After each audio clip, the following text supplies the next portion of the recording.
بالله من الشيطان الرجيم.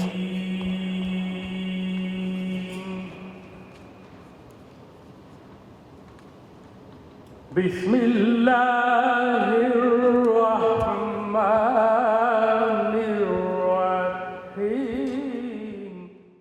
5 فروری 2026 پاکستان یوم یکجہتی کشمیر منا رہا ہے، جو کشمیری عوام کی حق خود ارادیت کی جدوجہد کی حمایت کے لیے وقف ہے۔ مسئلہ کشمیر کے اہم حقائق بنیادی طور پر بھارت اور پاکستان کے درمیان کئی دہائیوں سے جاری علاقائی تنازع ہے۔ اس دن کے حوالے سے پاکستان قونصلیٹ مانچسٹر اور جموں کشمیر حق خود ارادیت انٹرنیشنل نے کشمیریوں کے ساتھ یکجہتی اور کشمیر میں ہونے والے انڈیا کی جانب سے کشمیریوں پر مظالم اور بربریت پر پروگرام میں فیلڈ مارشل عاصم منیر کی کشمیریوں کے ساتھ یکجہتی پر مبنی ڈاکومنٹری بھی دکھائی، جس میں برطانیہ پارلیمنٹ سے تعلق رکھنے والے ایم پیز، میئر، کونسلرز، سابق mayors, deputy lord mayor Manchester, ان کے علاوہ کمیونٹی سے کشمیریوں کی حق خود ارادیت اور ان سے یکجہتی کے جمع ہونے پر اس موقع پر ممبر آف پارلیمنٹ افضل خان کا کہنا تھا، جنگ حل نہیں ہے اور برٹش گورنمنٹ کو اپنا پارٹ پلے کرنا چاہیے۔ Having peace and prosperity everywhere is good for everyone.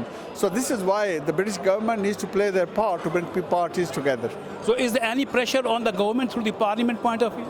Yes, of course there is. We have APPG on this. They do their amazing work and the APPG is growing stronger and stronger.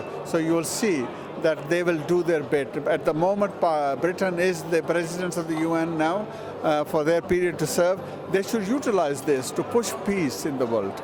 And about the another thing we're talking about, the media, if they want to go for the ground reality in India, India is not giving permission to the MPs of the Britain to go there. So what do you think about that? Well, the last answer is very clear. If you got nothing to hide, why aren't you allowing the world press to go and see? If things are normal as you're claiming, let them see. But look, these are the side things. The bottom line is that both countries need to sit together, need to get this sorted out, right? We don't need to spend our billions on killing each other. Should spend billions to make life better for everyone. سابق mayor Pendle council محمد اسلم کا کہنا تھا کہ کشمیر بنے گا پاکستان۔ ایک دن آئے گا خوشی کا کہ Kashmir is part of Pakistan, Pakistan is Kashmir and Kashmir is Pakistan. Welfare attaché Misbah Noreen نے اس جدوجہد جو 80 سالوں سے جاری ہے کہا کہ یہ بہت کم عرصہ ہے، تحریکیں تو صدیوں چلا کر۔ 78 ایئرز کی جو بات ہے نا کہ 78 ایئرز ہو گئے ہیں، تو جب ہم تاریخ کو پڑھتے ہیں تو یہ بہت بڑا پیریڈ نہیں کنسیڈر کیا جاتا۔ یہ اگر آپ وہ صدیوں کی تک جا رہی ہیں تو یہ ایک اسٹرگل ہے، یہ عوام نے چھوڑی نہیں ہے، نہ کشمیر کی عوام نے چھوڑی ہے، نہ پاکستان نے اخلاقی مدد چھوڑی ہے، جس کا یہ آج منہ بولتا ثبوت ہے کہ آج ہم یہ منا رہے ہیں۔ اور نہ کشمیر کے لوگ اس بات پر راضی ہوئے ہیں ابھی تک کہ وہ یہ 78 ایئرز کی یا 78 سال کی جدوجہد کو بند کر کے تو کشمیر کا پارٹ بن رہے ہیں۔ یہ ان کی ریزیلینس کو شو کر رہا ہے اور یہ ان کے ریزولو کو شو کر رہا ہے۔ تو یہ ایک بہت، بلکہ آپ یہ کہہ لیں کہ اس کو ایز اے پازیٹیو لینا چاہیے کہ 78 سال ہو گئے لیکن انہوں نے اب وہ اپنے گول سے یا جو ان کے تھے اس سے وہ اس سے پیچھے نہیں ہٹے ہیں۔ زرکا احمد نے اپنے خیالات کا اظہار کچھ یوں کیا۔ My main question is, should the money be spent on the defence or should it be spent on the people of Kashmir?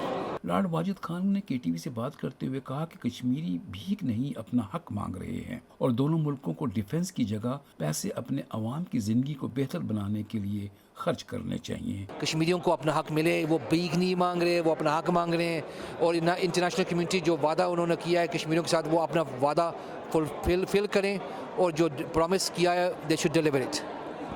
جو بجٹ جو دونوں ممالک اسپینڈ کرتے ہیں ڈیفینس کے حوالے سے، وہ لوگوں کو جو ایجوکیشن کے لیے، تجارت کے لیے، ڈیولپمنٹ کے لیے، انسانوں کے اوپر پیسے لگائیں، ان کے جو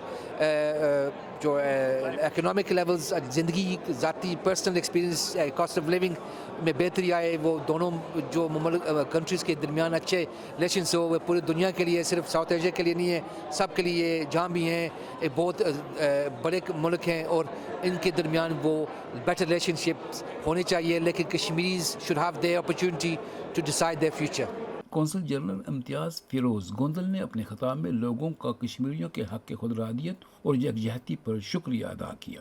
Tariq Lodhi, KTV news, Manchester.